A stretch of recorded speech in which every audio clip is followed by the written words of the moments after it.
네, 그럼 양욱 한국국방안보포럼연구위원 전화로 연결해서 지금까지 상황 자세하게 좀 짚어보겠습니다. 나와 계십니까? 예, 안녕하십니까? 네, 방금 전화 연결을 통해서 보셨듯이 북한이 단거리 탄도미사일 2발을 동해로 발사했습니다. 이번 훈련에 대해서 절대로 수수방관하지 않겠다고 위협한 것을 그대로 실행을 했다, 이렇게 보면 되겠습니까? 예, 분명히 그런 측면이 있습니다. 특히 올해는 이 북한이 노동당 창건 70주년으로 굉장히 좀 중요한 날입니다. 게다가 김정은 자체도 이제 소위 얘기하는 3년 탈상을 마치고 올해부터 본격적으로 이제 자신의 그 존재감을 이 북한 주민에게도 과시해야 하기 때문에 이렇게 한미 군사 훈련 때 강한 모습을 보여주는 것이 뭐 이 대외적으로 뿐만 아니라 대내적으로도 굉장히 중요한 정치적 이벤트라고 하겠습니다. 네, 군 당국은 이제 사거리를 좀 고려를 해봤을 때 오늘 발사된 미사일을 스커드-C 또는 이제 스커드-D로 추정을 하고 있는데요. 어떤 위력을 가진 미사일인가요? 예, 스커드 미사일은 북한이 제일 먼저 개발한 이 탄도 미사일입니다. 이 스커드 B형이 먼저 개발이 됐고요. 이 스커드 B형의 경우에는 사거리가 한 300km 정도에 이르지만은 스커드 C형 같은 경우는 500km. 그 다음에 ER이나 D 같은 경우는 거의 700에서 1000km 정도 굉장히 먼 거리를 쏠 수가 있습니다. 다만 이렇게 사거리가 늘어나면 늘어날수록 탄두 중량은 상대적으로 줄어들고 있고요. 그래서 이런 스커드 미사일을 북한이 한 뭐 300에서 많게는 500발까지 보유하고 있는 것으로 이제 보여지고 있습니다.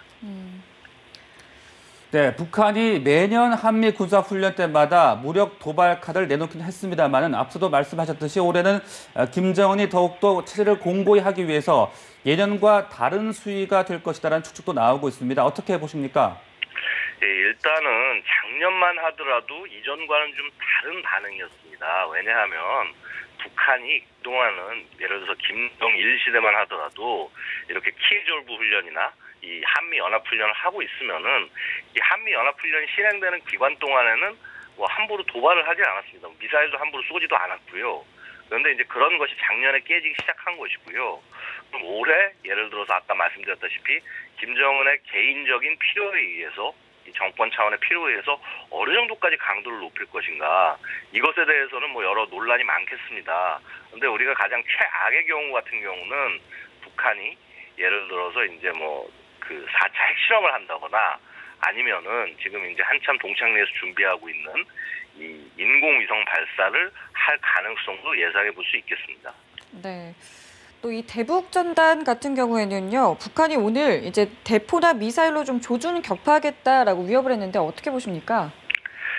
사실 대북 전단의 문제에 대해서는 당연히 북한은 이 자신의 영토로 들어오는 부분에 대해서는 앞으로도 사격을 할 걸로 보입니다. 근데 다만 작년 10월에 뭐 기억하시다시피 우리 대한민국 영토에 이런 어떤 불발탄이, 그러니까 이 유탄이 떨어져서 이제 그것 때문에 이제 서로 이 교전이 몇 차례 있었던 적도 있고요.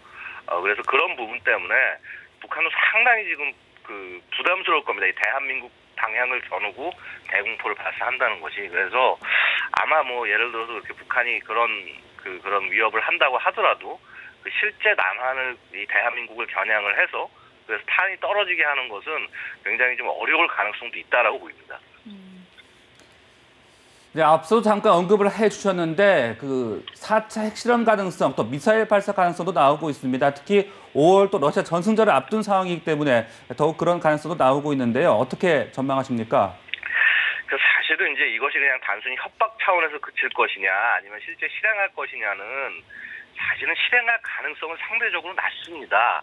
그러니까 정말 김정은이 5월에 러시아의 전승절을 방문하려고 한다면 국제 무대에 대비하는 것이 될 텐데 이 어떤 핵실험을 하고 나서 이 국제 무대에 대비한다는 것은 사실 굉장히 생각하기 어려운 일입니다.